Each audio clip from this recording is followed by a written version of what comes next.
নমস্কার বন্ধুরা, সুভদ্রাদের কিচেনে আপনাদের সকলকেই স্বাগত। আশা করি সকলে ভালো আছেন এবং সুস্থ আছেন।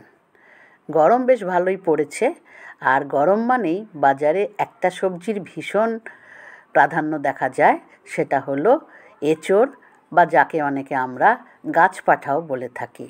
আসলে এঁচোড়কে একটু ভালো করে রান্না করলে পাঁঠা বা মাংসের মতোই খেতে লাগে বলে এই নামকরণ কিন্তু সত্যিই যথাযথ। অনেকে নিরামিষভাবেও খান, অনেকে পেঁয়াজ রসুন আদা মিলিয়েও খান। আমি আজকে এঁচোড়ের কোফতা কারি আপনাদের সামনে করে দেখাবো, যেটা খেতে কিন্তু সত্যিই খুবই অসাধারণ হয়েছিল। এবং খুব একটা করি না, একটু ঝামেলা মনে হয়, কিন্তু তবু স্বাদের কাছে সেই ঝামেলা কিন্তু হার মানল। তাই জন্য বসে পড়েছিলাম আজকে করতে এই এঁচোড়ের কোফতা কারি।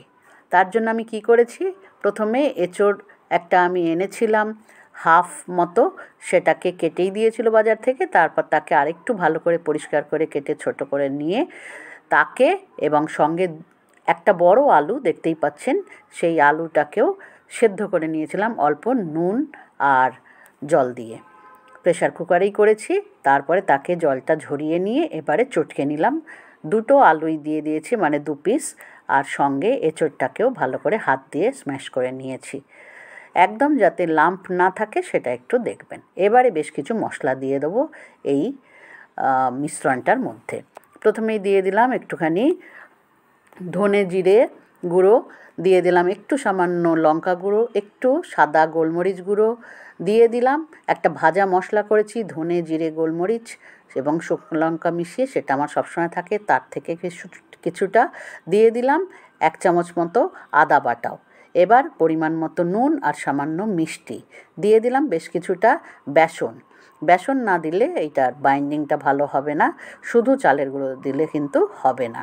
আমি বেসনটা প্রথমে যা দিয়েছিলাম তাতে ততটা টাইট হয়নি বলে, একটু পাতলা ছিল বলে আবার কিছুটা দিয়ে ভালো করে মেখে নিলাম। মেখে নিয়ে মোটামুটি একটা আটার থেকে সামান্য একটু নরমই হয়েছে আমার কাছে, তবে তাতে কিন্তু খুব একটা অসুবিধা হয়নি। কেননা খুব বেশি যদি এতে বেসন মিশিয়ে দিই তাহলে কিন্তু এঁচোড়ের যে টেস্টটা সেটা কমে যাবে, তখন একটু শক্ত শক্ত লাগবে। আমারটা কিন্তু নরম তুলতুলেই হয়েছিল। যাই হোক, হাতে এবার একটু সর্ষের তেল বুলিয়ে প্রথমে বেশ কিছুটা আন্দাজ মতো পরিমাণে কেটে কেটে নিয়ে এবারে গোল করে করে এক জায়গায় জমিয়ে রাখলাম। এই অবস্থায় বানিয়ে যদি কিছুক্ষণ ফ্রিজে রাখা যায় মিনিট 10, তাহলে এটা কিন্তু বেশ একটু আরেকটু শক্ত হয়ে যায়, যেটা ভাজার সময় খুব উপকার দেয়। আমি ওই মিনিট 10-ই রেখেছিলাম, খুব বেশি সময় ছিল না।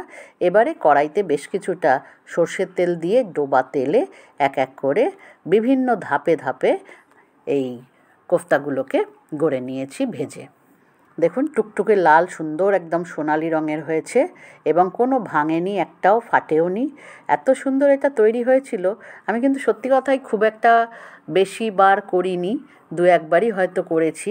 তো এবারে করতে বসে দেখলাম যে না, খুব একটা অসুবিধে হয়নি এবং ফাটেনি একটাও। আপনারাও একটু সাবধানতা অবলম্বন করলে একসঙ্গে সব দেবেন না, তাহলে কিন্তু সত্যিই কোফতাগুলো সুন্দরভাবে তৈরি হবে।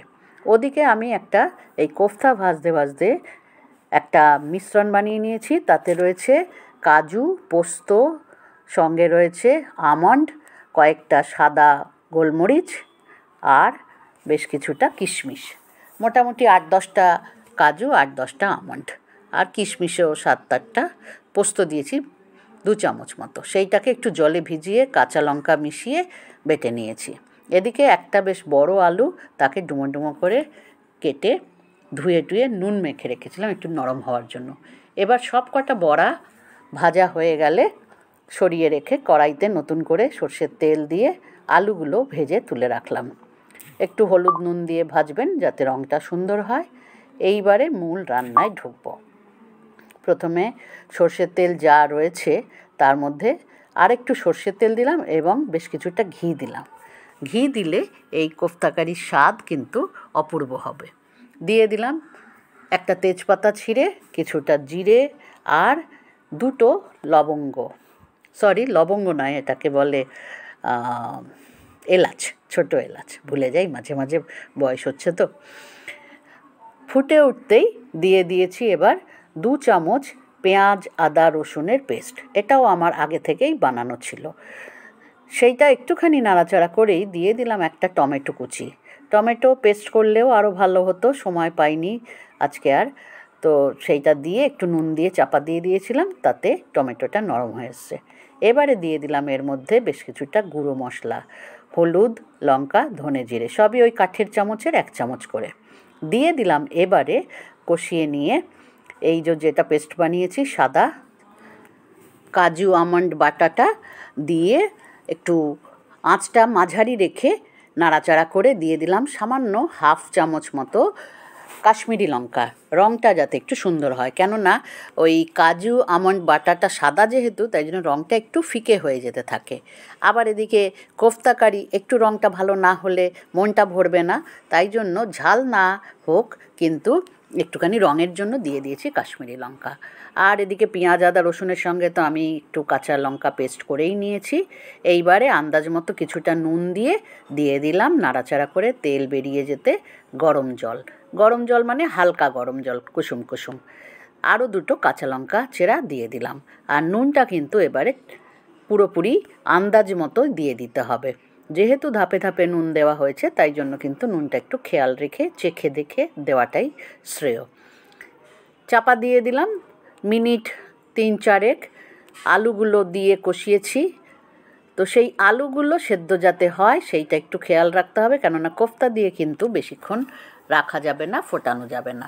দিয়ে দিলাম এবারে সেই যে ভাজা মশলা করেছি সেটা কষানোর সময় কিছুটা দিয়েছি, আর এখনও কিছুটা দিলাম যাতে সুগন্ধটা আবার বেড়ে যায়। আলুটা একটু দেখে দেখে সেদ্ধ করে নিতে হবে।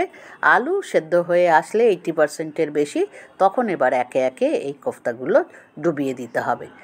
কোফতাগুলো দিয়ে কিন্তু বেশিক্ষণ আর ফোটাবো না, তবে একেবারে যে নিভিয়ে দিতে হবে তাও নয়, মিনিট 4-5 কিন্তু আমি ফুটিয়েছি, তাতে কিন্তু কোনো কোফতা কারি যে কোফতাগুলো গলে যাওয়া বা ঘেঁটে যাওয়া সেটা হয়নি। দেখুন মোটামুটি 4-5 মিনিট রইল, তারপর শেষে দিয়ে দিলাম একটু শাহি গরম মশলা এবং দিয়ে দেবো কিছুটা চিনি, ধনেপাতা আর সামান্য একটুখানি ঘি। এইগুলো দিলে কোফতার গন্ধটা আরও সুন্দর, স্বাদটাও আরও বাড়বে।